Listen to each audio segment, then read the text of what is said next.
তুমি কি জানো মাত্র 3টি ভুল সিদ্ধান্ত তোমাকে এমন এক অন্ধকারে ফেলে দিতে পারে যেখান থেকে আর বের হওয়া সম্ভব নয়। প্রথম ভুল, অন্ধবিশ্বাস। তুমি ভাবছো এআই তো শুধু আমায় সাহায্য করছে, কিন্তু তুমি চোখ বন্ধ করে আর হাতে সব কিছু তুলে দিচ্ছ। তোমার ছবি, তথ্য, আইডিয়া, এটাই সেই অন্ধবিশ্বাস যা একদিন তোমাকে নিজের পরিচয় হারাতে বাধ্য করবে। দ্বিতীয় ভুল, অলসতা। তুমি নিজে চিন্তা না করে সব চ্যাটজিপিটিকে জিজ্ঞেস করছো। তুমি লিখছো না, শিখছো না, চেষ্টা করছো না, কারণ তুমি ভাবছো এআই সব করে দেবে। এই অলসতায় তোমার মস্তিষ্ককে ধ্বংস করে দিচ্ছে। তৃতীয় ভুল, সতর্ক না থাকা। তুমি জানো না তোমার ডেটা কোথায় যাচ্ছে।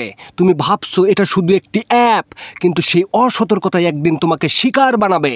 ডিপফেক হবে, পরিচয় হারাবে, আর প্রমাণ করার সুযোগ পাবে না। কিন্তু এখনো সময় আছে। তুমি যদি আজ থেকে সচেতন হও, নিজেকে বদলাও, আর প্রযুক্তিকে নিজের সহকারী বানাও, তাহলে তুমি অন্ধকার থেকে আলোয় ফিরতে পারবে। মনে রেখো, এই 3টি ভুল সিদ্ধান্ত তোমাকে অন্ধকারে ডুবাবে, কিন্তু তুমি যদি আজই জেগে ওঠো, তুমি সেই মানুষ যে নিজের ভবিষ্যৎ বাঁচাতে পারবে।